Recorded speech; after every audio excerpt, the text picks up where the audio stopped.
right now we're going to answer all your questions about Diablo 4. And we haven't read any of these. You're not a passive observer. When the Battle Pass becomes available, you'll be earning big drops of favor. Now I'll progress you through the Battle Pass. Bring it back. Bring Sick back, everybody.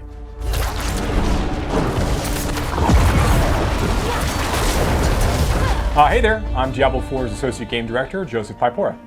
My name is John Mueller. I'm the art director on Diablo 4, and right now we're going to answer all your questions about Diablo 4. That's what it says on this tablet, all your questions. Gryeth on Twitter asks, would this game be a good entry point for newcomers to the series? I've got a lot of noob friends I want to bring in. What do they need to know about previous entries in the series? If you've played Diablo in the past, like Diablo 1, Diablo 2, and Diablo 3, you're going to have a little more context for some of the initial setting questions and things that are happening. But Diablo 4 is explicitly designed to be a perfect entry point to the series for new players. It really is, yeah. Now, we try to make sure that we're introducing a few characters that have been discussed a little bit in the past, like in some of the the novels and things on the side. The characters of Lilith and Inarius in particular are central to the story of Diablo 4. Okay, so Steven from Discord says, Diablo 4 is a much more realistic and detailed visual style than the more painting-inspired Diablo 3. How does this affect how the game is designed? Does this darker look and tone mean you need to change the approach to enemy environments or even UI UX design? The contiguous open world of Diablo is entirely built for combat and also exploration. So we have this really wonderful experience of going through the world and discovering, all the altars to Lilith, all the strongholds, all the different events that you can discover, as well as the main campaign. Does it affect the UI UX design, Joe? It's important for the player to have the right amount of information where we don't take them too far out of the experience of fighting in these environments. And the darkness around that does allow actually certain UI elements to actually pop more easily. Emma Rocks from Twitter asks, the cutscenes in Diablo 4 are gorgeous. How important was it to get these as high quality as they are in the game? We wanted you to go through the character creation, create your identity within the world of Diablo, and then you would see your character in a lot of the cutscenes, and then trying to get those to be as high quality as possible. Blizzard Animation, we're known for really high quality cinematics pre-render. We phone some friends from Blizzard Animation at times to kind of give a lot of input and feedback, and a lot of those folks actually did the work. The IGC team is actually part of Blizzard Animation, so a lot of the technique, we really tried to make it almost as much as possible indistinguishable from our pre-render with the limitations of the technology as they are, but yeah. JD from YouTube, Lilith is an interesting villain, being that she is both an antagonist but also the tempting mother of Sanctuary. How do you craft a villain that is both despised and adored? Honestly, it really comes down to motivations. Villains that we typically find forgettable sometimes are really the mustache-twirling, obvious villains who are up to no good for their own reasons and greed and just nothing else. Lilith's motivations are deeper and they're more complex. No one is really entirely good or entirely evil, right? It's what are they after? What is the end result that they're looking for? And for Lilith, I think that because it's relatable on a more human level, we can understand it. Yeah, and I would say, as far as how do you craft a villain that is both despised and adored, the answer is it's all in the eyes. And the story I have about Lilith is, if you look at her eyes, you'll notice that they are not red. Lilith is an outcast even amongst demons. And so you'll notice her eyes are actually off-put. She has one gray eye and then one blue eye. And that blue eye, the reason why it's a blue eye, is because that is the part of her that is good. And she is not entirely evil, she's not entirely good. So if you ever wonder, if you see that one blue eye, why is it blue? That was the idea. We didn't want to make something that was just, the red-eyed demon. Yeah. Sure. Cryptid Scruff from Twitter says, are D4 devs considering the ideas of adding a loot filter like Path of Exile and Last Epoch? As we're looking at the live experience when after the game is shipped, one of the things we need to do as part of the seasons is continue to introduce new quality of life features. Polish improvements are things that would be good for the game in the long haul. These are the sorts of things that could fall into those kinds of categories. Because operating a live service game and having our seasonal post-launch content really comes down to a conversation between the player base, the community, and the developers themselves. We'll be able to kind of take from these sorts of suggestions and kind of devise what our roadmap is going to look like over time.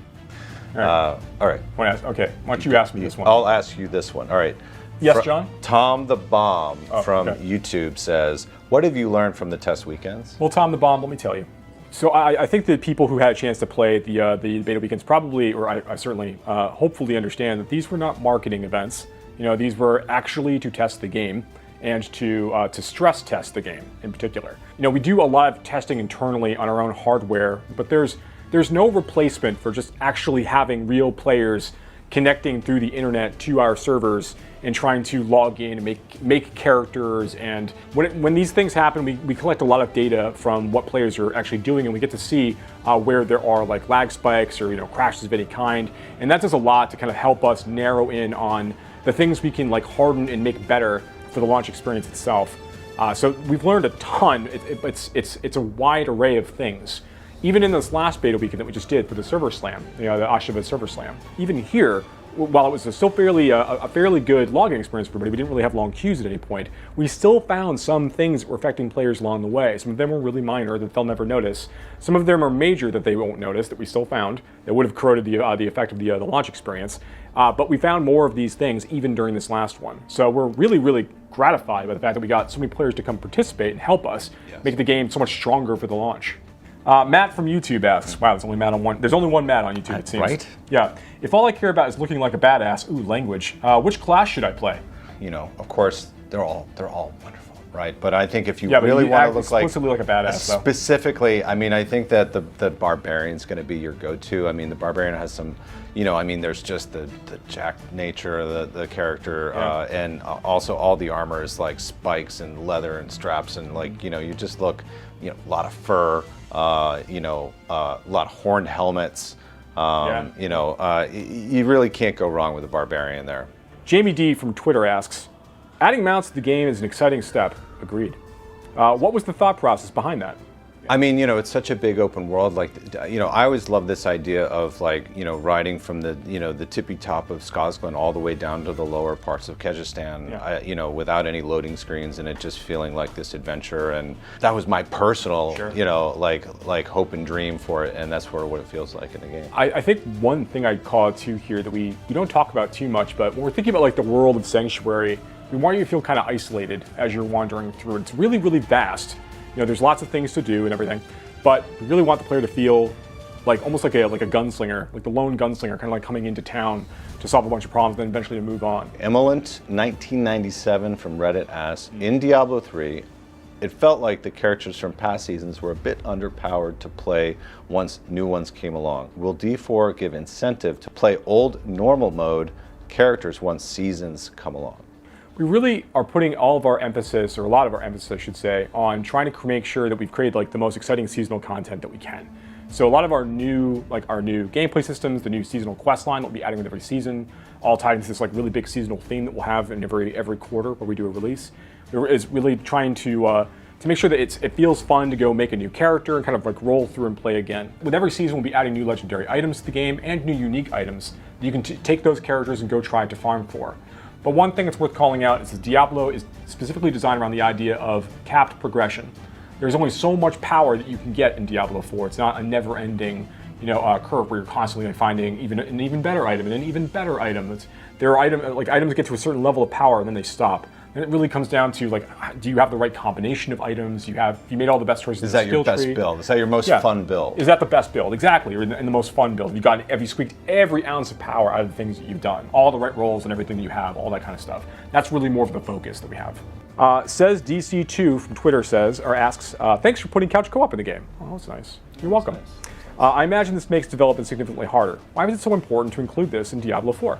Well, I mean, I think couch co-op, for anybody that's played it, is just a really amazing experience. It's like a social experience. It's like, I think playing with like a friend or family. I mean, we've heard so many stories and read so many stories. I know from the very beginning, it was always like, this is we're always testing it. We're always making sure that it's not breaking or it's not being forgotten. Yeah. So through the whole development of Diablo, we were always kind of checking in, making sure couch co-op felt good. Yeah, I will say this: that's a common question in the design pit, and when we talk with engineers, it's just, well, how would that work in couch co-op? Then we all sit back and go, well, it would work like this, and then we have to like figure out how to account for that as part of the development and the answer that we're going after. But I remember playing couch co-op on the PlayStation 1 for Diablo 1 back in the day, right in college. So like it's central. We want to make sure that we nail it, and it's fun. It feels fun.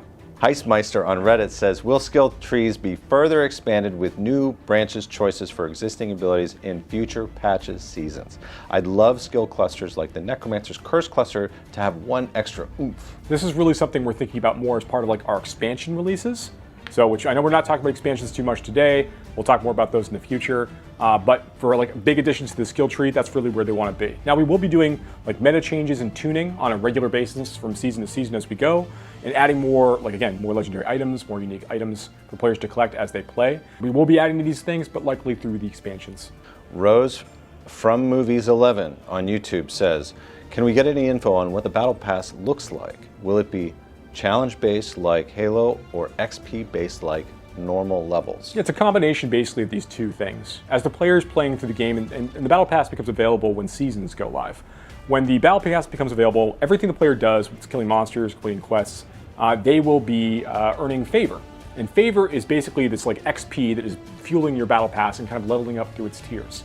But you also will get more favor from completing objectives in the season journey. There's going to be a new objective system, and players who are familiar with Diablo 3 may remember fondly the season journey system in that game. When completing objectives and chapters in Diablo 4, you'll be earning big drops of favor for doing that stuff. That will progress you through the Battle Pass even more quickly. Rob from the block on Twitter. Whilst the older games certainly had a lot of multiplayer, they were absolutely viable single-player games. Do you feel this element will be lost with the ever-increasing push towards seasons and battle passes in Diablo 4? No, I don't think so at all. So right now, when the player is playing through the campaign, they're playing through a number of private spaces where if you're in a party, you'll see those players, but if you're not, you won't see other players when you're kind of interacting with, like Lorath and these other characters. It's really when you're in these more public areas that you'll begin to see other players occasionally. And we try to keep the opportunities where you'll see them fairly low. You'll see more in cities and towns, much fewer when you're out there in the overworld and the environment. And even in the seasons that we're releasing eventually, the season quest lines, which are self-contained, they're not attached to the campaign of Diablo 4. Even those are going to have, they're all single-player and focused, and they're allowing you to kind of like interact with a new storyline, meet new protagonists, and kind of have a new adventure in Sanctuary during the course of that season. So even then, if you want to play in a single-player environment, you absolutely can. All right, so last question. Suspicious Trainer 82 from Reddit. Yeah.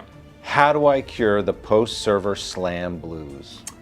You go and watch your favorite streamer talk about Diablo 4.